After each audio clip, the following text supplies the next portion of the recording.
Hello friends, welcome to Day Trader Telugu and good evening. Sensex 118 points down అయి 72,987 దగ్గర close అయితే Nifty 17 points down అయి 22,200 దగ్గర close అయింది. వెరాస్ బ్యాంక్ నిఫ్టీ 172 పాయింట్స్ డౌన్ అయి 47,687 దగ్గర క్లోజ్ అయింది.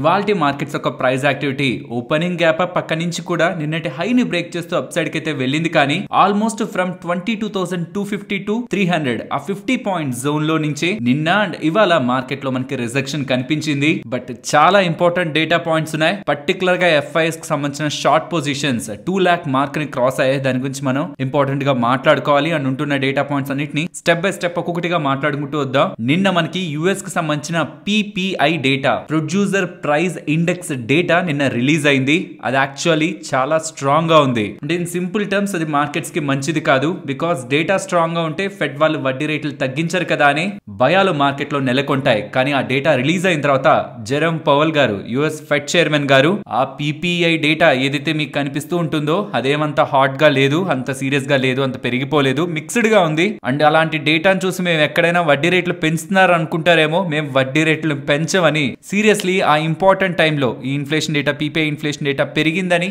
మార్కెట్ లో కొంత భయాలు నెలకొంటున్న టైంలో లేదు, మేము అలా ఏం వడ్డీ రేట్లను పెంచట్లేదు, అవసరమైతే ఆ వడ్డీ రేట్లను అలా కంటిన్యూ చేస్తాం, హయ్యర్ ఫర్ లాంగర్, ఇప్పుడు పెంచిన వడ్డీ రేట్లనే కంటిన్యూ చేస్తాం, కానీ ఫర్దర్ గా వడ్డీ రేట్లని పెంచాలనుకోవట్లేదని. అండ్ యుఎస్ యొక్క ఆర్థిక వ్యవస్థ కూడా స్ట్రాంగ్ గా growth 2% or above 2% growth GDP పరంగా, యుఎస్ జీడిపి పరంగా ఉంటుందని, ఇన్ఫ్లేషన్ లెవెల్స్ కి వెళ్తుందనేలా అరౌండ్ 2% మార్క్ కి వాళ్ళ ఇన్ఫ్లేషన్ వెళ్తుందనే ఒక కాన్ఫిడెన్స్ ని వ్యక్తం చేస్తూ జెరోమ్ పవల్ గారు చేసిన స్టేట్మెంట్స్, దానికి ముందు బాండ్ డీల్స్ పెరిగాయి యాక్చువల్లీ, బట్ తను చేసిన స్టేట్మెంట్ తర్వాత పెరిగిన బాండ్ డీల్స్ కూడా కూల్ ఆఫ్ అవుతూ 4.44% దగ్గరగా 10-year bond deal and dollar index 105.06 దగ్గరగా స్టేబుల్ గా నిన్నటి యుఎస్ మార్కెట్స్ కి సంబంధించిన మ్యాక్రో ఎకనామిక్ పిక్చర్ క్లోజ్ అయింది. కాబట్టి మన మార్కెట్స్ కూడా గ్యాప్ అప్ అండ్ అక్కడి నుంచి కూడా టాప్ సైడ్ కి వెళ్లే సినారియోని క్రియేట్ చేశాయి. దీంతో పాటు ఇంకొక ఇంట్రెస్టింగ్ థింగ్ గురించి కూడా మాట్లాడుకోవాలి. నేను మీకు చెప్పాను కదా, మీరు ఇవాళ మార్నింగ్ మార్కెట్ ఓపెన్ అవ్వక ముందే ఈ ఎంఎస్సిఐ రిలేటెడ్ గా అప్డేట్స్ ని చూస్తారు. ఎంఎస్సిఐ గ్లోబల్ స్టాండర్డ్ ఇండెక్స్ లో అప్డేట్స్ ని చూస్తారు. అందులో ఒకవేళ హెచ్డిఎఫ్సి బ్యాంక్ పరంగా ఏదైనా అడిషన్ జరుగుతుంటే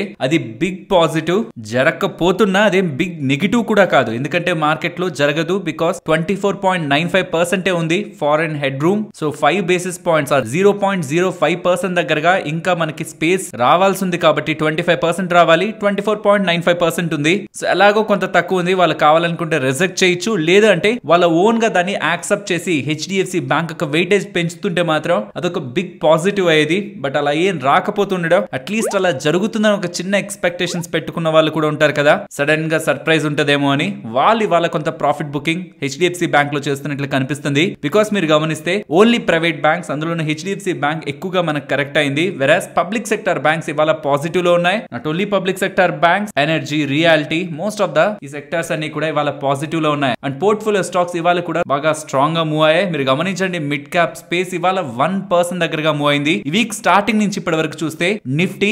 0.5-0.6% దగ్గరగా పెరిగిందంతే. Whereas mid cap index more than 3% దగ్గరగా ఈ వీక్ స్టార్టింగ్ నుంచి ఇప్పటి వరకు పెరిగింది. అండ్ ఇవాళ నిరాశపరిచిన సెక్టార్స్ ఏమున్నాయని చూస్తే ఎఫ్ఎంసీజీ కానీ, ఆటో కానీ అండ్ ప్రైవేట్ బ్యాంక్స్ ఇవాళ కొంత వీక్ గా పర్ఫార్మ్ చేశాయి. సో నిన్న పిపిఐ డేటా వచ్చింది, అది మార్కెట్స్ కి నెగిటివ్ గా వచ్చింది. ఎక్కడ ఫెడ్ వాళ్ళు వడ్డీ రేట్లు పెంచుతారని మార్కెట్ లో ఉంటున్న భయాలకి ఫెడ్ చైర్మన్ గారే బయటకు వచ్చి ఆ కామెంట్స్ చేస్తుండడం కొంత కూల్ ఆఫ్ అయి మార్కెట్స్ కి పాజిటివ్ గా ఉంటే, హెచ్డిఎఫ్సి బ్యాంక్ పరంగా పెట్టుకున్న ఎక్స్పెక్టేషన్స్ మీట్ అవ్వకుండా రెస్ట్ ఆఫ్ ద థింగ్స్ పరంగా, ఇండియా పరంగా స్ట్రాంగ్ ఇన్ఫ్లోస్ వచ్చేలా స్టేట్మెంట్స్ కనిపిస్తూ ఉండడం, broader market rest of the stocks అన్నిట్లో పాజిటివ్ ఉంది, హెచ్డిఎఫ్సి బ్యాంక్ పరంగా నెగిటివ్ ఉంది. ఫ్రెండ్స్, ఇది చాలా చాలా ఇంపార్టెంట్ గా చూడాలి. బికాస్ ఎంఎస్సిఐ అనేది గ్లోబల్ గా ఉంటున్న ఒక ఇండెక్స్ మేనేజ్మెంట్. దీన్ని మీరు ఎలా చూస్తారంటే, నిఫ్టీ 50 ఉంది కదా, నిఫ్టీ 50ని మేనేజ్ చేసేది ఎన్ఎస్సి వాళ్ళు కదా, అలాగే ఎంఎస్సిఐ మోర్గన్ స్టాన్లే క్యాపిటల్ ఇంటర్నేషనల్ వాళ్ళు ఒక ఇండెక్స్ పెట్టి అందులో అన్ని కంట్రీస్ కి కొంత కొంత వెయిటేజ్ ఇస్తారు. చైనా, ఇండియా, జపాన్, ఇలా వేరే వేరే దేశాలన్నిటికి కూడా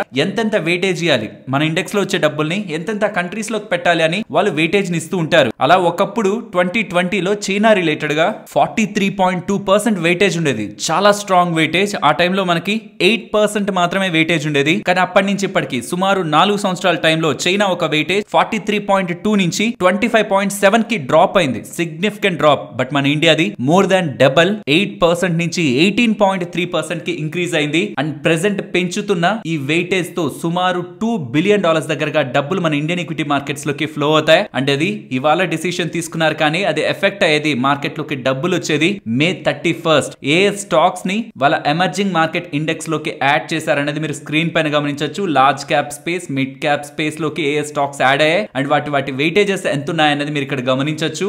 ఇది ఎమర్జింగ్ మార్కెట్ ఇండెక్స్ లోకి. డొమెస్టిక్ ఇండెక్స్ లో కూడా ఏ స్టాక్స్ లో ఎడిషన్స్ కనిపించాయనేది కూడా మీరు గమనించవచ్చు. ఇవి పాజిటివ్. ఇప్పటి వరకు మీరు స్టాక్స్ ని చూస్తూ వచ్చుంటారు. బట్ ఇప్పుడు డిలీట్ చేసినవి, ఎమర్జింగ్ మార్కెట్ లోంచి డిలీట్ చేసిన stock Berger paints, Indraprastha gas and Paytm. Berger paints అంటే కంప్లీట్ గా డిలీట్ చేశారు ఎమర్జింగ్ మార్కెట్స్ నుంచి. వెరాస్ ఇంద్రప్రస్థ, పేటిఎం ని మాత్రం మిడ్ క్యాప్ నుంచి స్మాల్ క్యాప్ కి, హుడ్కో అండ్ వారే రెన్యూబుల్స్ ని మాత్రం స్మాల్ క్యాప్ ఇండెక్స్ లోకి యాడ్ చేయడం జరిగింది.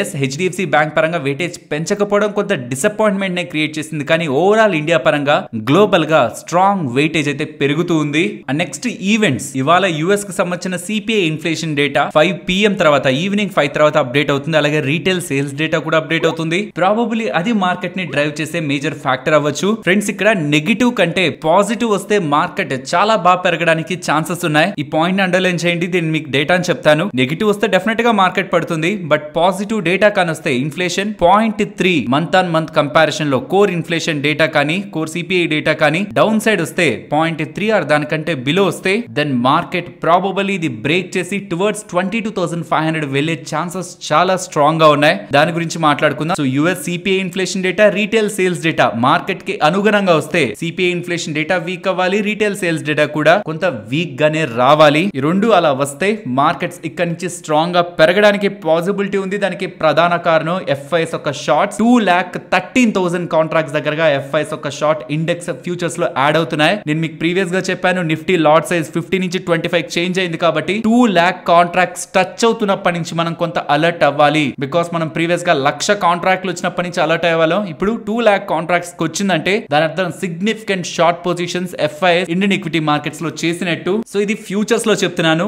ఇక్కడే మీరు ఇదే ట్యాబ్ లో క్యాష్ మార్కెట్ దగ్గరకు వచ్చారంటే 14th May నిన్నటి క్లోజింగ్ నాటికి ఎఫ్ఐఎస్ 4,066 crores దగ్గరగా సెల్ చేశారు. వెరస్ డిఐఎస్ 3,528 crores దగ్గరగా బై చేశారు. సో కాన్స్టెంట్ గా మీరు ఈ గ్రాఫ్ ను గమనించండి. లాస్ట్ 1 month నుంచి కూడా ఈ బ్లూ కలర్ ఉన్నదంతా ఎఫ్ఐఎస్ వాళ్ళు అప్ ఉండడం కంటే డౌనే ఉంటున్నారు. సో బార్ గ్రాఫ్ డౌన్ ఉందంటే అది నెగిటివ్, బార్ గ్రాఫ్ అప్ ఉందంటే మిడిల్ లైన్ నుంచి అది పాజిటివ్. సో బ్లూ లైన్ ఎప్పుడెప్పుడు ఎంతెంత డౌన్ ఉందనేది కిందకి ఎఫ్ఐఎస్ అంత పెద్దగా సెల్ చేశారనేది మనకి ఇండికేట్ చేస్తుంది. అండ్ మధ్యలో ఉన్న లైన్ నిఫ్టీ ఎఫ్ఐఎస్ సెల్ చేస్తున్నప్పుడు ఎలా కిందకి వెళ్తుంది, అగైన్ వాళ్ళు సెల్ చేయడం తగ్గిస్తున్నప్పుడు ఎలా పైకి వస్తుంది, మళ్ళీ సెల్ చేయడం పెంచినప్పుడు ఎలా కిందకి వస్తుంది, మళ్ళీ సెల్ చేయడం తగ్గించినప్పుడు ఎలా పైకి వెళ్తుంది అనేది మనకి త్రూ ఈ డేటా తెలుస్తుంది. సో క్యాష్ లోను సెల్లర్స్ గా ఉన్నారు, ఫ్యూచర్స్ అండ్ ఆప్షన్స్ పరంగా కూడా ఆప్షన్ సైడ్ వాళ్ళు సెల్లర్స్ గానే ఉన్నారు. అంటే కాల్స్ ని ఎక్కువ రైట్ చేస్తున్నారు, పుట్స్ ని ఎక్కువ బై చేస్తున్నారు. ఈ సినారియో డెవలప్ అవుతుంది. ఇండెక్స్ లోను సెల్ చేస్తున్నారు, క్యాష్ లోను సెల్ చేస్తున్నారు. ఈ యాక్టివిటీ అంతా ఇప్పుడు ఎలాంటి జోన్ కి తీసుకొచ్చిందంటే సిస్టమ్ లో మార్కెట్ లో ఎక్కువ షార్ట్స్ ఉన్నాయి, కొంత సిగ్నిఫికెంట్ గానే ఉన్నాయి. 2 lakh సంథింగ్ అంటే ప్రీవియస్ గా మనం 1 lakh చూస్తున్నట్టు. ఈ సినారియోస్ లో కానీ వస్తున్న ఈవెంట్స్ ఒక అవుట్కమ్ పాజిటివ్ కానీ అయితే మాత్రం ఇది ఒక స్ట్రాంగ్ బ్రేక్అవుట్ అయి మార్కెట్ సిగ్నిఫికెంట్ గా పెరగడానికి లెట్స్ సే ఒక 100 point 200 point అయింది అనుకోండి. అదే 50-60 points అగైన్ కొంత డౌన్ సైడ్ కి ఫాల్ అయినా మళ్ళీ డే లో అది మళ్ళీ రికవర్ అయి డే హైస్ ని బ్రేక్ చేస్తూ టువర్డ్స్ 22,500 వెళ్ళడానికి కూడా ఇఫ్ ఇన్ కేస్ ఇప్పుడు ఈవెంట్ ఒక అవుట్కమ్ పాజిటివ్ గా ఉంటే పాసిబిలిటీ ఉంది. అదే నెగిటివ్ గా ఉందనుకోండి, సిస్టమ్ లో ఎలాగో షార్ట్స్ ఉన్నాయి, ఫర్దర్ గా కూడా కొంత షార్ట్స్ క్రియేట్ అయినా ఇంకా అక్కడి నుంచి పడిపోవడం కంటే కొంత పెరగడానికే పాసిబిలిటీ ఉంది. సో ఇప్పుడు మీటర్ ఎలా ఉందంటే మార్కెట్ లో నెగిటివ్ న్యూస్ వచ్చినా ఎస్ నెగిటివ్ గా రియాక్ట్ అయ్యి మళ్ళీ రికవర్ అయ్యి పాజిటివ్ గా రావడానికి, పాజిటివ్ న్యూస్ వస్తే మాత్రం అది బిగ్ పాజిటివ్ అవడానికి ఛాన్సెస్ ఎక్కువగా కనిపిస్తూ ఉన్నాయి. ఇది ట్రేడర్స్ ఒక ఆస్పెక్ట్. ఇన్వెస్టర్స్ గురించి నేను ఒకటి మాట్లాడాలనుకుంటున్నాను. ఈ మధ్య కాలంలో సోషల్ మీడియాలో చూస్తున్నాను, ట్విట్టర్ లో ఒక బిగ్ క్రాష్ రాబోతుంది. ఎస్ రావచ్చేమో, నాకు తెలియదు వస్తుందో రాదో. బట్ దానికి వాళ్ళు చెప్తున్న రీజన్ ఇక్కడ నుంచి 2-3 సంవత్సరాల క్రితం 14-15 వేల దగ్గర నిఫ్టీ ఉంది, ఇప్పుడేమో 22 వేల దగ్గర నిఫ్టీ ఉందని. ఫ్రెండ్స్ మనకి ఇది బాగా ఐడియా ఉండాలి కదా స్టాక్ మార్కెట్ లో ఉన్న వాళ్ళగా. 10 రూపీస్ లో ఒక స్టాక్ ప్రైస్ ఉందంటే అది ఎక్స్పెన్సివా, 2000 లో ఒక స్టాక్ ప్రైస్ ఉందంటే ఎక్స్పెన్సివా? ఇదేం question, wrong question. Stock price ని బట్టి ఎలా ఎక్స్పెన్సివ్ అని చెప్తాం కదా. స్టాక్ ప్రైస్ ఎక్కడ ఉందనేది మనకు అనవసరం, దాని ఎర్నింగ్స్ ఎంత అండ్ ఎర్నింగ్ ఫర్దర్ గా రీరేట్ అయ్యి ఈపీఎస్ గ్రో అయ్యే స్కోప్ ఎంత, ఫర్దర్ గ్రోత్ మొమెంటం ఎంత, ఈ రెండింటిని కూడా మనం ఆలోచించాలి కదా. అదే కదా వాల్యుయేషన్. ఇప్పుడు నేను మీకు స్క్రీన్ పైన ఒక ఇంపార్టెంట్ డేటా పాయింట్ ని పెడుతున్నాను. ఇది మీకు చూసి మీరు అర్థం చేసుకోగలిగితే ప్రెసెంట్ 22,000 దగ్గర ఉందా, రేపు 50,000 దగ్గరికి వెళ్తుందా, 1,00,000 దగ్గరికి వెళ్తుందా నిఫ్టీ వదిలేసేయండి. అది వెళ్ళిన టైంలో నిఫ్టీ ఒక పిఈ ప్రైస్ టు ఎర్నింగ్స్ ఎక్కడ ఉంది, ఓవరాల్ నిఫ్టీ కంపెనీస్ ఒక ప్రాఫిట్ ఎంత ఉంది, ఇది మనకి చాలా ఇంపార్టెంట్. ఇప్పుడు మన మార్కెట్ 22,663 దగ్గర ఉంటే, ఇది ఏప్రిల్ ఎండింగ్ కి తీసుకున్న డేటా, అక్కడ ఉంటే పిఈ ఎంత, ట్రైలింగ్ పిఈ ఎంత 22. ఇక్కడ నుంచి పైనుంచి కొన్ని సంవత్సరాల క్రితం కూడా 17,465 దగ్గర ఉన్నప్పుడు కూడా PE ఎంత 23. సో 17,000 దగ్గర నుంచి 22,000 కి వచ్చిందంటే పెరిగిపోయింది ఎక్స్పెన్సివ్ అని కాదు మార్కెట్. పర్టికులర్ గా mid and small cap space related గా కూడా ఫాల్ ఉంటున్న టైంలో కూడా నేను క్లియర్ గా చెప్పాను. వాల్యుయేషన్స్ డబల్ అయ్యాయి. I mean most of the companies mid and small cap stock చాలా స్ట్రాంగ్ గా పర్ఫార్మ్ చేశాయి. సో అక్కడ కూడా వాల్యుయేషన్ బబుల్ అంత ఏం కనిపించట్లేదు. అంటే మార్కెట్ లో మనం చూస్తూ ఉన్నంత బబుల్ ఏం మనకు అక్కడ క్రియేట్ అవ్వలేదు. బట్ బిగినర్స్ కి అండ్ మార్కెట్ లో కొత్తగా ఉంటున్న వాళ్ళకి నేను స్ట్రాంగ్ గా సజెస్ట్ చేసింది మీరు మిడ్ అండ్ స్మాల్ క్యాప్స్ లోనే మొత్తం అలొకేషన్స్ ని ఇచ్చేయద్దు. బికాస్ పెరుగుతున్నప్పుడు అలానే పెరుగుతాయి, పడుతున్నప్పుడు అలానే పడతాయి, మళ్ళీ తిరిగి పెరిగేటప్పుడు అలానే పెరుగుతాయి. దాని సైకిల్ అంతా వాల్యుయేషన్స్ ని పక్కన పెట్టేసిన mid and small cap space లో 20, 30, 40% correction in the worst times మనకి యూజువల్ గా కనిపించేదే. కాబట్టి మీ పోర్ట్ఫోలియో స్టేబుల్ గా ఉండాలంటే స్ట్రాంగ్ లార్జ్ క్యాప్స్ కూడా మనకి స్టేబుల్ గా యాంకర్ చేయాలి మన పోర్ట్ఫోలియోని. కాబట్టి మేజర్ అలొకేషన్ మొత్తం కూడా 80-90% of the allocation mid and small caps కాకుండా మినిమం 30% అయినా లార్జ్ క్యాప్స్ లో ఉండేలా మనం మెయింటైన్ చేసుకోవాలి. సో ఇంకెక్కడైనా మీకు సోషల్ మీడియాలో కానీ ఇంకేదైనా ఏరియాస్ లో కానీ లాస్ట్ ఇయర్ ఇక్కడ ఉంది నిఫ్టీ, ఇప్పుడు ఇక్కడ ఉంది నిఫ్టీ, మళ్ళీ 50% కరెక్ట్ అవుతుంది, 20% కరెక్ట్ అవుతుంది అంటే కరెక్షన్ రావచ్చేమో. అది ఎప్పుడు వస్తుంది? నిఫ్టీలో ఉంటున్న కంపెనీస్ అన్ని వర్స్ట్ గా పర్ఫార్మ్ చేసినప్పుడు వాటి ఎర్నింగ్స్ అన్ని డౌన్ గ్రేడ్ అయ్యి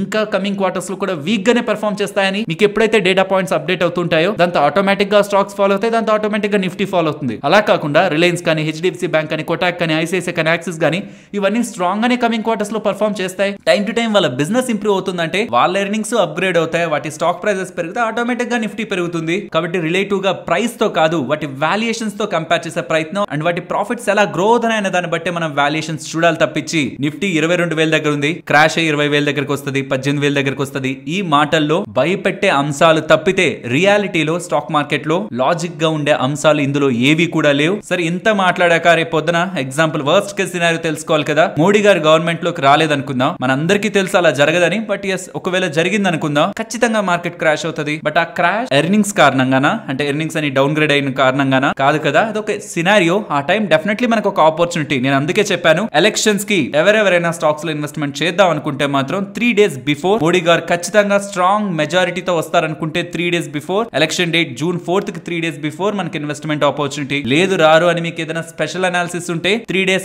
ఆఫ్టర్ మీకు best opportunity, mostly third day మీకు బెస్ట్ ఆపర్చునిటీ మార్కెట్ క్రియేట్ చేస్తుంది. బట్ జస్ట్ బికాస్ మిగతావన్నీ న్యూట్రల్ గా పెట్టి కేవలం ఎక్కడికో వెళ్ళిపోయింది నిఫ్టీ 23కి వెళ్ళిపోయింది, లేకపోతే బ్యాంక్ నిఫ్టీ ఇక్కడికి వెళ్ళిపోయింది, సెన్సెక్స్ ఎక్కడికో వెళ్ళిపోతుందంటే ఆ ప్రైజ్ ని బట్టి మీరు భయపడి స్టాక్స్ లోంచి ఎగ్జిట్ అవ్వకండి. స్టిల్ ఇంకా మన మార్కెట్స్ హిస్టారికల్ యావరేజెస్ తో చూస్తే ఇంకా మన మార్కెట్స్ ఎక్స్పెన్సివ్ వాల్యుయేషన్స్ లోకి వెళ్ళలేదు. అండ్ ఫైనలీ మార్కెట్ పరంగా నా వ్యూ నేను మీకు ప్రీవియస్ డేస్ నుంచి చెప్తూ వస్తున్నాను. 250 important resistance for the safety 300 మనం చూస్తున్నాం. ఇవాళ ఎగ్జాక్ట్లీ ఫ్రమ్ 300 రిజెక్ట్ అయింది. ఇన్ఫాక్ట్ నేను 300 నేమ్ ఇంపార్టెంట్ రెసిస్టెన్స్ గా చూడలేదు. సేఫ్టీ కోసం 250 నుంచి ఒక 50 పాయింట్స్ దూరం వెళ్ళాం.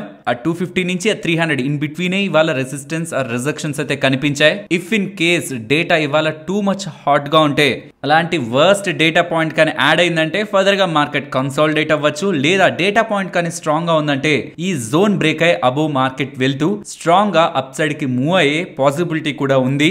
కాబట్టి రీసెంట్ డేస్ లో ఇవాళ ఈవెంట్ ఉంది, ఓవర్ నైట్ పొజిషన్స్ క్యారీ చేయొద్దనే ఒక డేటా పాయింట్ ని స్ట్రాంగ్ గా చెప్తూ వస్తున్నాను. ఒకవేళ రేపటి మార్కెట్ ఈ జోన్ అబోవ్ కానీ క్లోజ్ అవుతూ ఉండాలంటే నాకుంటున్న రేంజ్ బౌండ్ వ్యూ ని పక్కన పెట్టడానికే ప్రయత్నిస్తాను. బట్ ఈ లోపే మార్కెట్ స్ట్రాంగ్ గా ర్యాలీ అవడానికి కూడా ఛాన్సెస్ ఉన్నాయి. 300 అబోవ్ నే వెళ్లి క్లోజ్ అవడం కంటే ఇంకా స్ట్రాంగ్ గా వెళ్లే ఛాన్సెస్ ఉంటాయి. కాబట్టి బికాస్ షార్ట్ సిస్టమ్ లో హెవీగా ఉన్నాయి, డేటా పాయింట్ కూడా పాజిటివ్ గా వస్తే గ్యాప్ అప్ స్ట్రాంగ్ అయ్యి అక్కడి నుంచి కూడా సస్టైన్ అయ్యే ఛాన్సెస్ ఉంటాయి. కాబట్టి డేటా పాయింట్ పాజిటివ్ గా వస్తే చాలు, ప్రాబబుల్లీ మార్కెట్ డైరెక్షనల్ గా అప్ సైడ్ డైరెక్షనల్ గా టువర్డ్స్ 22,500 పాసిబిలిటీ అయితే మనకి పెరుగుతుంది. కాబట్టి రేపు ఓపెనింగ్ లో మార్కెట్ బాగా పెరిగింది, ఇక్కడి నుంచి పడిపోతుందేమని షార్ట్స్ క్రియేట్ చేద్దాం అనుకునే వాళ్ళు కూడా ఆల్రెడీ సిస్టమ్ లో 2 lakh పైగా షార్ట్స్ ఉన్నాయన్న విషయాన్ని గమనించాలి. లెట్స్ సీ ఇవాళ రాబోతున్న డేటా పాయింట్ రేపటి ఓపెనింగ్ ని డిసైడ్ చేస్తుంది. కాబట్టి దాన్ని బట్టే షార్ట్స్ కవర్ అవ్వాలా లేదా అన్నది బేస్డ్ అపాన్ ఈవెంట్ ఒక అవుట్కమ్ మీద, సిపిఐ ఇన్ఫ్లేషన్ డేటా అవుట్కమ్ మీద ఆధారపడి ఉంటుంది. ఆ డేటా రావడం నేను మీకు మన టెలిగ్రామ్ ఛానల్లో దాన్ని షేర్ చేస్తాను. ఫ్రెండ్స్, ఇలా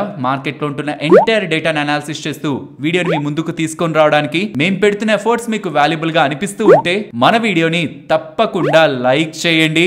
ఫ్రెండ్స్, ఈ వీడియో సోషల్ మీడియాలో మీకు చాలా దగ్గరలో కనిపించుంటుంది, ఆల్రెడీ కనిపించకపోయినా ఎక్కడైనా నెక్స్ట్ 1-2 డేస్ లో ఎక్కడో ఒక దగ్గర మీరు చూస్తారు. బికాస్ ఇది స్టాక్ మార్కెట్ రిలేటెడ్ గా బయట అప్పులకి డబ్బుల్ని తెచ్చి పెద్ద మొత్తంలో 20 రూపాయల వడ్డీ, 15 రూపాయల వడ్డీ, 10 రూపాయల వడ్డీకి డబ్బుల్ని తెచ్చి స్టాక్ మార్కెట్ లో పెట్టి రోజుకి 2 లక్షలుగా సంపాదించే తనని ఆ అప్పులు ఇచ్చిన వాళ్ళు వేధిస్తూ ఇంటికి వచ్చి కూర్చుంటూ తనని మానసికంగా హింసిస్తున్నారని, తన లైఫ్ ని ఎండ్ చేసుకోవాలనే ప్రయత్నంతో రైల్వే ట్రాక్స్ పై తిరుగుతూ రికార్డ్ చేసిన ఈ సెల్ఫీ వీడియో ప్రెసెంట్ అయితే చాలా వైరల్ అయింది. మన ప్రసాద్ టెక్ ఇన్ తెలుగు గారు ఉన్నారు కదా, తను ఒక రీల్ చేసి పెట్టారు. ఇలా స్టాక్ మార్కెట్ లో బయట డబ్బులు తెచ్చి తీసుకురావద్దు, ట్రేడింగ్ తెలియకుండా మీరు చేస్తే పెద్ద మొత్తంలో నష్టపోతారు, సో అవి జాగ్రత్తగా ఒకసారి పరిశీలించిన తర్వాత మీరు చేయండి అనేలా ఒక గుడ్ మెసేజ్ ని పబ్లిక్ ఇస్తూ తను ఒక రీల్ ని చేశారు. అది చాలా వైరల్ అయింది. తర్వాత కూడా నేను చాలా దగ్గరలో ఈ వీడియోని అయితే చూస్తూ వస్తున్నాను. దీని గురించి చెప్పాలనుకుంటున్నాను. ఇది ఆల్మోస్ట్ April 21, 2024 ట్విట్టర్ లో ఎక్కువగా మనకి వైరల్ అయింది. దాని తర్వాత వెబ్సైట్స్ లో చెక్ చేశాను ఆ పాయింట్స్ లోనే ఎక్కడైనా దీని రిలేటెడ్ గా ఫర్దర్ గా లింక్స్ ఉన్నాయా, అసలు ఏం జరిగింది దాని తర్వాత పోలీస్ వాళ్ళు కానీ ఇంకెవరైనా కానీ మీడియా వాళ్ళు రిపోర్ట్ చేస్తున్నారని. నాకు ఆ పాయింట్ లో పెద్దగా డేటా పాయింట్స్ అవైలబిలిటీలోకి రాలేదు. ఈ ఇన్సిడెంట్ తర్వాత పోలీస్ వాళ్ళు కానీ మీడియా వాళ్ళు కానీ ఎక్కడైనా రిపోర్ట్ చేశారేమో నాకు తెలియదు, బట్ డైరెక్ట్ గా తను లేరు. ఈ ఇన్సిడెంట్ తర్వాత తను చనిపోయారని ఇలా డేటా పాయింట్స్ అయితే కనిపిస్తూ ఉన్నాయి ట్విట్టర్ లో అండ్ కొన్ని వెబ్సైట్స్ లో.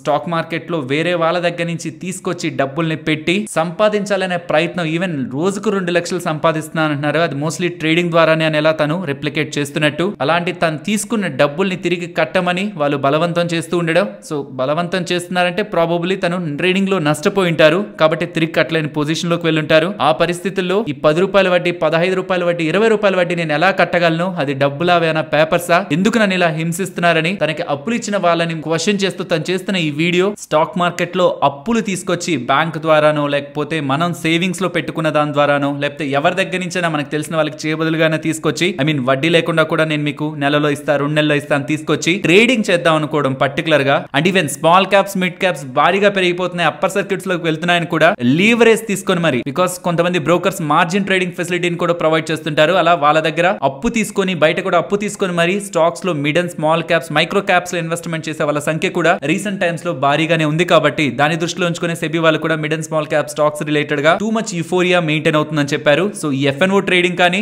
ఆర్ వారం రోజుల్లోనే డబుల్ అయిపోవాలి, ట్రిపుల్ అయిపోవాలి స్టాక్స్ లో, అలాంటి స్టాక్స్ ని చేసి చేస్తూ డబ్బులు పెడుతూ ట్రాప్ అయిన సందర్భంలో మనం తీసుకొచ్చిన డబ్బుకి వడ్డీ కట్టడమే మన వల్ల కాదు. అండ్ ఈ అవేర్నెస్ ఎంత పెద్దగా రీచ్ అయితే అంత మంచిది. చాలా ప్లాట్ఫామ్స్ లో ఉన్న వాళ్ళు కూడా దీని గురించి వీడియోస్ చేస్తున్నారు. స్టాక్ మార్కెట్ అంటే మొత్తం బ్యూటిఫుల్ గానే ప్రతి చోట కనిపిస్తూ ఉంటుంది, కానీ ఇన్ఫాక్ట్ అలా కనిపించడం కారణంగానే బయట అప్పులు తెచ్చి మరి ఇలా నష్టపోతూ ఉంటారు. దయచేసి స్టాక్ మార్కెట్ లో ట్రేడింగ్ చేస్తున్న వాళ్ళు కానీ even small and mid particular గా మైక్రో క్యాప్ స్టాక్స్ లో రాత్రికి రాత్రే డబుల్ అయిపోవాలి, ట్రిపుల్ అయిపోవాలి అని ఇన్వెస్ట్మెంట్ చేస్తున్న వాళ్ళు కూడా అప్పు తీసుకొచ్చి స్టాక్ మార్కెట్ లో డబ్బులు పెట్టి సంపాదించిన వాళ్ళకంటే నష్టపోయి వాళ్ళ లైఫ్ ని రోడ్డు పైకి తెచ్చుకున్న వాళ్ళే ఎక్కువ ఉన్నారన్న విషయాన్ని మనమంతా గుర్తించాలి. అండ్ ఒకప్పటి రీటైలర్స్ ఒక ఫేవరెట్ స్టాక్, ఎందుకు ఫేవరెట్ స్టాక్ అంటున్నా కూడా చూపిస్తాను. Company name Brightcom group. ఈ స్టాక్ ఒక ట్రేడింగ్ ని from June 14th onwards suspend చేస్తున్నట్లు సెబీ వాళ్ళైతే సర్క్యులర్ ని రిలీజ్ చేశారు. దీనికి ప్రధాన కారణం సెబీ రిలేటెడ్ గా ఉంటున్న రెగ్యులేషన్స్ ని వీళ్ళు 2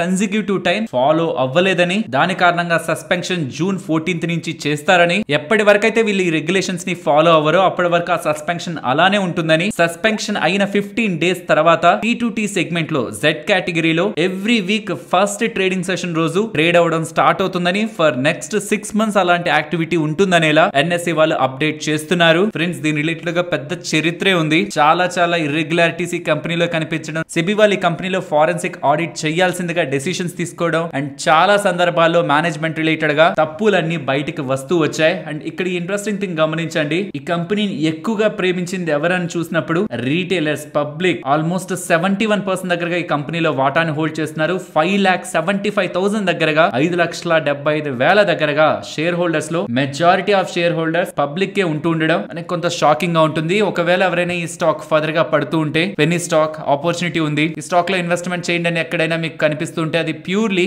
బయర్స్ గా కొంతమందిని ట్రాప్ చేయడానికి మీకు వస్తున్న మెసేజెస్ లా మాత్రమే గమనించాలి. ఆల్రెడీ కార్పొరేట్ గవర్నెన్స్ రిలేటెడ్ గా చాలా అలిగేషన్స్ ఉన్నాయి. ఇప్పుడు వీళ్ళు ఆ అలిగేషన్స్ కి సరైన రీతిలో రెస్పాండ్ అవ్వకపోతూ ఉండడం అండ్ లాస్ట్ 2 కన్సిక్యూటివ్ క్వార్టర్స్ గా సెబీ గైడ్ లైన్స్ ని మీట్ అవ్వకపోతూ ఉండడం కూడా June 14th నుంచి సస్పెన్షన్ లో కూడా స్టాక్ వెళ్తుందన్న విషయాన్ని ఆల్రెడీ ఇన్వెస్ట్ చేసిన వాళ్ళు ఫర్దర్ గా ఫాలో అవుతుంటే ఇన్వెస్ట్మెంట్ చేయాలనుకున్న వాళ్ళు గమనించాలి. నెక్స్ట్ ఎయిర్టెల్ గురించి మాట్లాడుకోవాలి. వీళ్ళ నెంబర్స్ నిన్న మన మార్కెట్ క్లోజ్ అయ్యకొచ్చాయి. నెంబర్స్ వీక్ గా ఉన్నాయి అండ్ వాళ్ళ ఆఫ్రికన్ బిజినెస్ రిలేటెడ్ గా వన్ టైం లాస్ తో ప్రాఫిటబిలిటీ కూడా ఇంపాక్ట్ అయింది. బట్ ఆఫ్టర్ నెంబర్స్ వీళ్ళ కాన్ఫరెన్స్ కాల్ రిలేటెడ్ గా ఎర్నింగ్ కాల్స్ లో వాళ్ళు కొంత స్ట్రాంగ్ డేటాని షేర్ చేస్తున్నారు. మొబైల్ చర్నింగ్ అనేది 2.9% నుంచి 2.4% కి డ్రాప్ అయింది అంటున్నారు. ఇది ఎలా చూడాలంటే ఎయిర్టెల్ సిమ్ ని వాడితే ఇంక ఇది మనకొద్దు, వేరే దాంట్లోకి మూవ్ అవుదామని ఈ churning from one operator to another operator decrease అయిందని. ARPU highest in the industry 209, but అది క్వార్టర్ ఆన్ క్వార్టర్ లో కేవలం ₹1 పెరిగింది. అండ్ రూరల్ మార్కెట్ రిలేటెడ్ గా స్ట్రాంగ్ కామెంట్స్ చేస్తున్నారు. ఎక్స్పోనెన్షియల్ గా రూరల్ మార్కెట్ పెరగనుందని. ఇండియన్ మొబైల్ బిజినెస్ ఆల్మోస్ట్ 58% దగ్గరగా వీళ్ళకి రెవెన్యూస్ ని కాంట్రిబ్యూట్ చేస్తే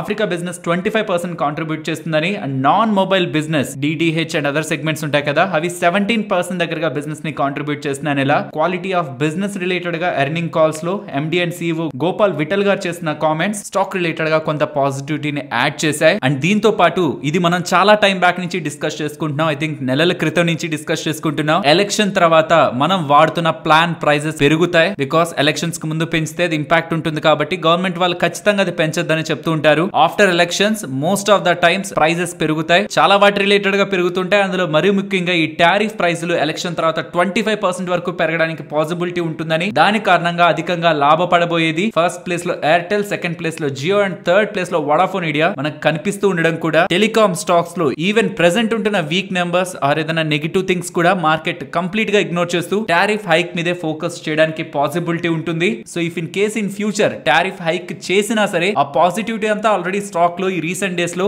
రిఫ్లెక్ట్ అవుతూ వస్తుందన్న విషయాన్ని కూడా మనం గుర్తుంచుకోవాలి. ఫ్రెండ్స్, ఇలా న్యూస్ అప్డేట్స్ ని అనాలిసిస్ చేస్తూ మీ ముందుకి కంటెంట్ తీసుకురావడానికి మేం పెడుతున్న ఎఫర్ట్స్ మీకు వాల్యుబుల్ గా అనిపిస్తూ ఉంటే మన వీడియోని తప్పకుండా లైక్ చేయండి. నెక్స్ట్ ఆయిల్ ఇండియా గురించి మాట్లాడుకోవాలి. వీళ్ళు May 20న బోర్డు సమావేశాన్ని ఏర్పాటు చేసి బోనస్ రిలేటెడ్ గా డెసిషన్ తీసుకుంటారనేలా అప్డేట్ చేస్తున్నారు. గతంలో 2018, 16, 12 అండ్ 1994లో ఏ టైమ్స్ లో వాళ్ళు బోనస్ ఎంతెంత అనౌన్స్ చేశారనేది కూడా మీరు ఇక్కడ స్క్రీన్ పైన గమనించొచ్చు.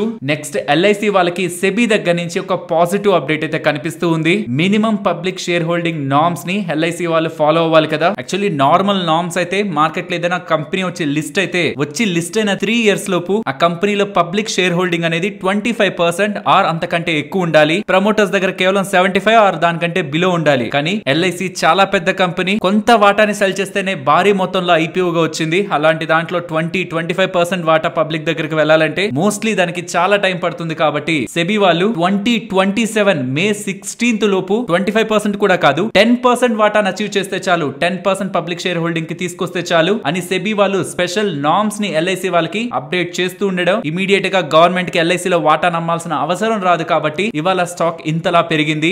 మార్చ్ 2024 గాను పబ్లిక్ ఒక షేర్ హోల్డింగ్ కేవలం 3.5% మాత్రమే ఉంది. ఇక్కడ నుంచి ఇంకొక 3 సంవత్సరాల్లో మిగిలిన 6.5% వాటా పబ్లిక్ దగ్గరికి వెళ్తే గవర్నమెంట్ దగ్గర నుంచి ఉంటున్న వాటా ఆఫ్లోడ్ చేసుకునే ప్రయత్నం నెక్స్ట్ 3 years లో చేయడానికి స్కోప్ దొరుకుతున్నట్లు. అండ్ 25 కాకుండా 10% చాలు అని సెబీ వాళ్ళు చెప్తుండడం కూడా ఎల్ఐసి స్టాక్ పరంగా ఒక బిగ్ పాజిటివ్ లానే మనం చూడాలి. నెక్స్ట్ ఇవాళ 2 IPOs మార్కెట్ లో లిస్ట్ అయ్యాయి. లిస్టింగ్ పాయింట్ కి చూస్తే Aadhar housing finance IPO price 315, list అయింది కూడా ఆల్మోస్ట్ 315 దగ్గర న్యూట్రల్ గా లిస్ట్ అయింది. Whereas TBO Tek IPO price issue price 920, list అయిన ప్రైస్ 1426, ఆల్మోస్ట్ 55% లిస్టింగ్ ప్రీమియం ఈ కంపెనీలో కనిపించింది. వెరాస్ ఎండింగ్ కి 1405 దగ్గరగా నియర్లీ 53% లిస్టింగ్ డే గెయిన్స్ తో ఈ ఐపీఓ క్లోజ్ అయింది. నెక్స్ట్ M&M రిలేటెడ్ గా 2 అప్డేట్స్ ఉన్నాయి. ఒకటి వాళ్ళు నెక్స్ట్ రిజల్ట్స్ ని పోస్ట్ చేయబోతున్నారు. And before results stock related గా ఈ పాజిటివిటీ ఉండిండొచ్చు, స్ట్రాంగ్ రిజల్ట్స్ ఉంటాయని మార్కెట్ లో ఎక్స్పెక్టేషన్స్. అండ్ రెండవది వీళ్ళ రిలేటెడ్ గా ఉంటున్న సబ్సిడరీ వాళ్ళ రిలేటెడ్ గా ఉంటున్న ఐఆర్ హాస్పిటల్ లో న్యూఢిల్లీ సెంటర్ ఫర్ సైట్ లో వాళ్ళ వాటాని సెల్ చేస్తున్నట్లు, ఆల్మోస్ట్ వాళ్ళకుంటున్న ఎంటైర్ వాటా 30.83% ఎంటైర్ వాటా in New Delhi centre for site లో సెల్ చేస్తున్నట్లు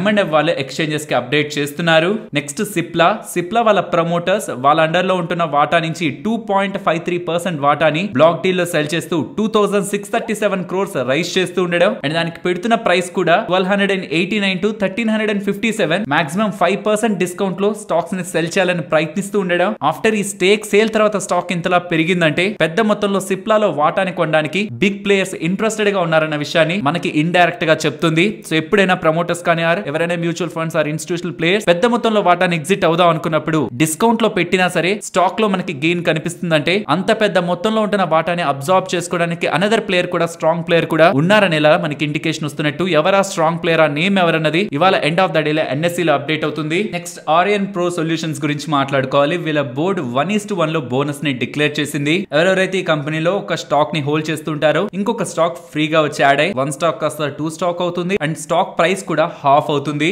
నెక్స్ట్ ఇక్కడ నుంచి వచ్చి కొద్ది రోజుల క్రితం 6 నెలల్లో యుఎస్ ఎలక్షన్స్ ఉండబోతున్నాయి. నెక్స్ట్ కమింగ్ టైమ్స్ లో మనం అంతా యుఎస్ చైనా రిలేటెడ్ గా ట్రేడ్ వార్స్ గురించి మాట్లాడుకుంటాం అనుకున్నాం. ఇంకా అది చాలా త్వరగానే వచ్చింది. ఈ మధ్య కాలంలో electric vehicles and electric vehicle components పై 100% దగ్గరగా ట్యాక్స్ పెంచే ఆలోచనలో యుఎస్ గవర్నమెంట్ ఉందనేలా ఊహాగానాలు అయితే కనిపించాయి. కానీ నిన్న ఈవినింగ్ అరౌండ్ 7:44 కి అఫీషియల్ గా యుఎస్ ప్రెసిడెంట్ అయిన బైడెన్ గారు ఈవీస్ పై ఎలక్ట్రిక్ వెహికల్స్ పై 100% ట్యాక్స్ ని పెంచారు. సెమీ కండక్టర్స్ పై 50%, స్టీల్ అల్యూమినియం పై 25%, 50% సోలార్ ప్యానెల్స్ పై కూడా ట్యాక్స్ ని పెంచినట్లయితే కనిపిస్తుంది. ఈ టారిఫ్లన్నీ కూడా, ఈ ట్యాక్స్ లన్నీ కూడా గూడ్స్ మేడ్ ఇన్ చైనా మీద మాత్రమే. దీని కారణంగా ఇతర దేశాల్లో ఉంటున్న కంపెనీస్ ఏవేవైతే వీటిని మ్యానుఫ్యాక్చర్ చేస్తున్నాయో వాటికి యుఎస్ లో కొంత స్కోప్ పెరుగుతుంది. సో ఇతర దేశాల్లో ఉన్న ఈ స్టాక్స్ కొంత పాజిటివ్ ఉంటది, చైనాలో ఉంటున్న వాటికి నెగిటివ్ గా ఉంటది. అండ్ ఇప్పుడు చైనా వాళ్ళ దగ్గర యుఎస్ కి పంపించడానికి కాకుండా ఇంకే దేశాలకు పంపించడానికి ఆస్కారం ఉంటుందో ఆ కంట్రీస్ లో కూడా వీటి రిలేటెడ్ గా సప్లై పెరుగుతూ ఆ కంట్రీస్ లో ఉంటున్న కంపెనీస్ కూడా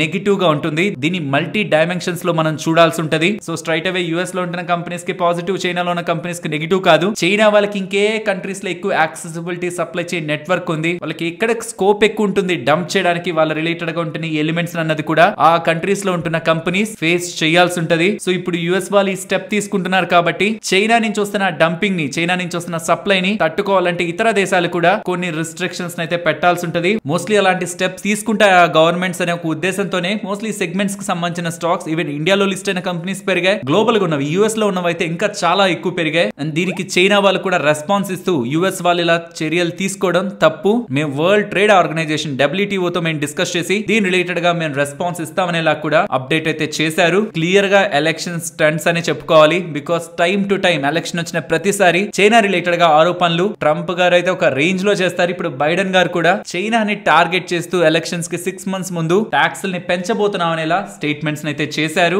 నెక్స్ట్ చాలా డేస్ బ్యాక్ సెబీ వాళ్ళు మ్యూచువల్ ఫండ్స్ లో ఇన్వెస్ట్మెంట్ చేస్తున్న వాళ్ళని మొత్తం కేవైసీ నామ్స్ అన్నిటిని కంప్లీట్ చేయమని సర్క్యులర్ అయితే రిలీజ్ చేశారు. దాని గురించి మనం ప్రీవియస్ వీడియోస్ లో మాట్లాడుకున్నాం. ఒకవేళ అంతా కంప్లీట్ చేసిన వాళ్ళకి కేవైసీ వ్యాలిడేటెడ్ అని పడుతుంది, లేని వాళ్ళకి కొంత ఇబ్బంది ఉంటున్న వాళ్ళకి కేవైసీ రిజిస్టర్డ్ అని, ఫుల్ గా ఇబ్బందులు ఉంటున్న వాళ్ళకి కేవైసీ ఆన్ హోల్డ్ అని పడుతుంది. కేవైసీ ఆన్ హోల్డ్ అని పడుతున్నా, కేవైసీ ఆన్ రిజిస్టర్డ్ అని పడుతున్నా ఇన్వెస్ట్మెంట్స్ రిలేటెడ్ గాను, విత్డ్రాల్ రిలేటెడ్ గాను ఇష్యూస్ అయితే ఆ ఇన్వెస్టర్స్ ఫేస్ చేయాల్సి వచ్చేది. కానీ ఇప్పుడు పర్టికులర్ గా పాన్ అండ్ ఆధార్ కార్డ్ రెండింటిని లింక్ చేయకపోవడం కారణంగా ఏ ఇష్యూస్ అయితే ఉన్నాయో అవి ఇప్పుడు కేవైసీ ఆన్ హోల్డ్ లో ఉండేది, అది ఇప్పుడు కేవైసీ ఆన్ రిజిస్టర్డ్ కి మూవ్ చేస్తూ ఇప్పటి వరకు డబ్బులు విత్డ్రాల్ చేయాలంటే కూడా ఏ ఇబ్బంది అయితే ఉందో దాన్ని రిలీఫ్ చేస్తూ కమింగ్ డేస్ లో ఈ కేవైసీ నామ్స్ ని పాటించమని ఇన్వెస్టర్స్ కి సెబీ వాళ్ళు రిలాక్సేషన్ అయితే ప్రొవైడ్ చేశారు.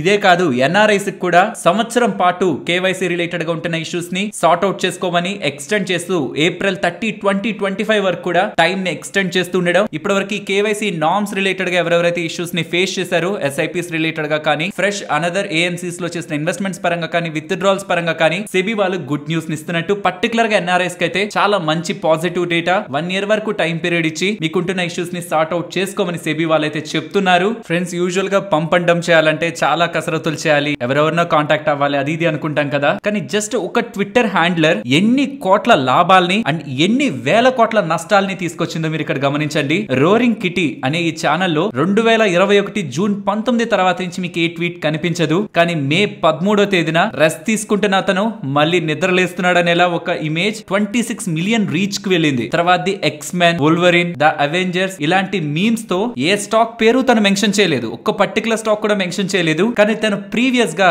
ఏ స్టాక్స్ అయితే పంప్ చేయడానికి తన ట్విట్టర్ హ్యాండిలర్ ని వాడారో ఆ స్టాక్స్ తను ఈ ట్వీట్స్ చేయడం మొదలు పెట్టిన తర్వాత భారీగా పెరిగాయి. 300% దగ్గరగా గేమ్ స్టాక్ పెరిగింది. అండ్ ఏఎంసీ ఎంటర్టైన్మెంట్ కూడా నియర్లీ 300% దగ్గరగా రీసెంట్ డేస్ లో పెరిగింది. ఇక్కడ పెరిగిన వాటిని పక్కన పెట్టండి, ఇలా తను ట్వీట్ చేస్తాడని ఈ స్టాక్స్ ఇంతలా ర్యాలీ అవుతాయని ఎవరికి తెలియదు కదా. అందులో షార్ట్ పొజిషన్స్ క్రియేట్ చేసుకుంటారు కదా, ఆప్షన్స్ ని సెల్ చేసుకుంటారు, స్టాక్స్ ని సెల్ చేస్తుంటారు కదా, వాళ్ళు మోర్ దాన్ $2 billion, $1 billion అంటేనే సుమారు 9,000 కోట్లు, అలాంటిది $2 billion అంటే 18,000 కోట్ల దగ్గరగా ఆ స్టాక్స్ లో సెల్ చేసిన వాళ్ళు భారీగా నష్టపోయారు. స్టాక్ మార్కెట్ ఇలానే ఉంటది, లాస్ట్ 1 year లో ఎటు కాకుండా ఫాలో అవుతూ ఇంకా ఎందుకులే అని పడిపోతున్నది. వాల్యూ లేనిది, బిజినెస్ లేనిది సడన్ గా ఉంటారు కదా. ఈ మధ్య కాలంలో ఎంటర్ అయిన వాళ్ళందరూ కూడా కొండ మొదలు పెట్టారు. అదొక ఎంటర్టైన్మెంట్ లా, అదొక జోక్ లా, బిజినెస్ వాల్యుయేషన్స్ ఇవేవి కాదు. ఒక మీమ్ వేయడం, దాంతో స్టాక్స్ ని పెంచేయడం, ఒక మీమ్ వేయడం వితౌట్ ఎనీ లాజిక్ స్టాక్ లో బయింగ్ మొమెంటం ని తీసుకురావడం. ఒక పాయింట్ వరకు బయర్స్ స్టాక్ ని మూవ్ చేస్తే చాలు, దాని తర్వాత నుంచి స్టాక్ లో సెల్ పొజిషన్స్, షార్ట్స్ ని క్రియేట్ చేసుకుంటారు కదా, వాళ్ళు దాన్ని కవర్ చేసుకునే ప్రయత్నంలో కూడా స్టాక్స్ భారీగా పెరుగుతాయి ఫ్రెండ్స్. ఇలాంటివి మన మార్కెట్స్ లో కూడా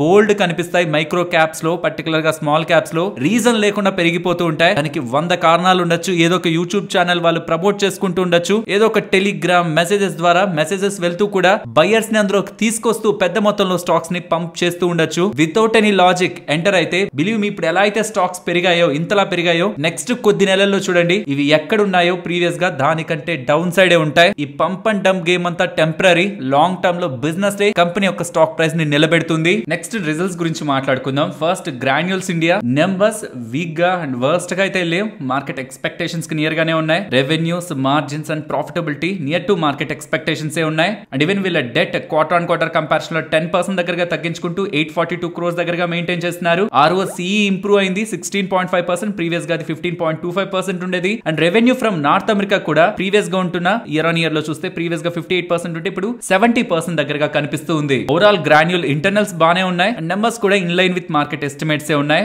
టూ మచ్ డిసప్పాయింట్మెంట్ ఏ నెంబర్స్ లో లేదు. అండ్ క్లీన్ సైన్స్ వాళ్ళ నెంబర్స్ రీసెంట్ టైమ్స్ లో most of the chemical companies కి క్వార్టర్ ఆన్ క్వార్టర్ కంపారిజన్ లో గ్రోత్ ఉంది. అదే ఇక్కడ కూడా రిప్లికేట్ అవుతుంది. క్వార్టర్ ఆన్ క్వార్టర్ లో స్ట్రాంగ్ గ్రోత్ ఉంది. మార్జిన్స్ లో లిటిల్ డిప్ కనిపిస్తున్నా rest of the numbers strong గా ఉంటుండడం కూడా ఇతర కెమికల్ స్టాక్స్ లానే క్లీన్ సైన్స్ వాళ్ళు క్వార్టర్ ఆన్ క్వార్టర్ లో ఇంప్రూవ్మెంట్ తీసుకొచ్చారు. నెక్స్ట్ అసాహి ఇండియా గ్లాస్ వాళ్ళ numbers, revenues, margin and profitability market expectations కంటే బెటర్ గా ఉన్నాయి. అండ్ జ్యోతి ల్యాబ్ ఇది యాక్చువల్లీ ఇయర్ ఆన్ ఇయర్ లో కంపేర్ చేయాల్సిన బిజినెస్, క్వార్టర్ ఆన్ క్వార్టర్ లో కంపేర్ చేయాల్సింది కాదు. అలా చూస్తున్నప్పుడు ఇయర్ ఆన్ ఇయర్ లో రెవెన్యూస్ కానీ, మార్జిన్స్ కానీ, ప్రాఫిటబిలిటీ కానీ మార్కెట్ ఎస్టిమేట్స్ కంటే అబోనే ఉంది. అండ్ సీమెన్స్ వాళ్ళ నెంబర్స్ మాట్లాడుకోవాలి. రీసెంట్ గా ఏబీబీ వాళ్ళ నెంబర్స్ ని పోస్ట్ చేసినప్పుడు సీమెన్స్ వాళ్ళు కూడా బెటర్ గానే నెంబర్స్ ని పోస్ట్ చేస్తారని ఎక్స్పెక్టేషన్స్ ఉన్నాయి. దానికి మించి వీళ్ళు నెంబర్స్ ని పోస్ట్ చేశారు. Top ever revenues, highest ever margins and ప్రాఫిటబిలిటీతో స్ట్రాంగ్ గా మార్కెట్ ఎక్స్పెక్టేషన్స్ కంటే అబోవ్ వీళ్ళ నెంబర్స్ ఉన్నాయి. వీళ్ళ all business segments, smart infra, digital industries, mobility and energy business మొత్తంలో కూడా గుడ్ గ్రోత్ వీళ్ళు ఈసారి క్వార్టర్ లో తీసుకొచ్చారు. అండ్ ఆల్మోస్ట్ 1000 crores దగ్గరగా అప్కమింగ్ టైమ్స్ లో వీళ్ళు క్యాపెక్స్ చేస్తారని, అండ్ ఈవెన్ వీళ్ళ ఎనర్జీ బిజినెస్ ని కూడా డీమర్జ్ చేస్తూ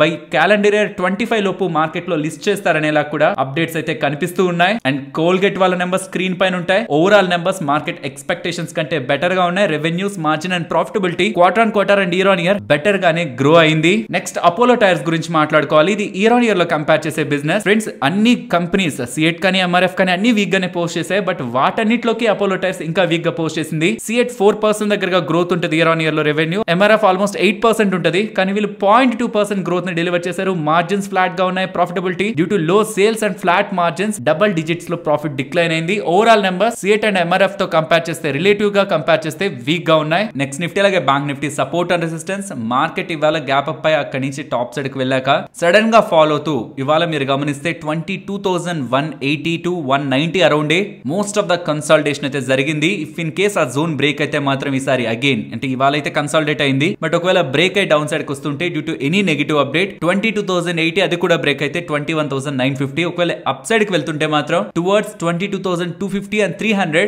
ఇంపార్టెంట్ రెసిస్టెన్స్ అయితే కనిపిస్తున్నాయి. ఇఫ్ ఇన్ కేస్ అవి కూడా బ్రేక్ అప్ సైడ్ కి వెళ్తుంటే 22,373 important resistance. And coming to bank Nifty down side 47,441, up side 47,821, above 48,020. And ఒక ఈవెంట్ ఉంటున్న డే కాబట్టి నేను రేంజ్ బౌండ్ గాను బులిష్ బేరిష్ ఏది చూడట్లేదు. రేపటి మార్కెట్ ఒకవేళ 250 అబౌవ్ కానీ క్లోజ్ అవుతుంటే డైరెక్షనల్లీ బులిష్ గా మార్కెట్ టువర్డ్స్ 22,500 అండ్ 22,800 వెళ్ళడానికి పాసిబిలిటీ ఉంటుంది. లేదు మార్కెట్ వీక్నెస్ కి ఫర్దర్ గా కంటిన్యూ అవుతూ 250 లెవెల్ దగ్గర నుంచి due to week data follow అవుతుంటే టువర్డ్స్ 22,000 అండ్ 21,700 ఫాలో అయ్యే ఛాన్సెస్ కూడా ఉంటాయి. కాబట్టి ఇవాల్టి ఈవెంట్ ని బట్టి రేపటి నుంచి మన వ్యూ ని మనం మార్కెట్ పరంగా మాట్లాడుకునే ప్రయత్నం చేద్దాం. మరొక ఇంట్రెస్టింగ్ వీడియోతో మళ్ళీ మీ ముందుకు వస్తాను. అంతవరకు టేక్ కేర్. జై హింద్.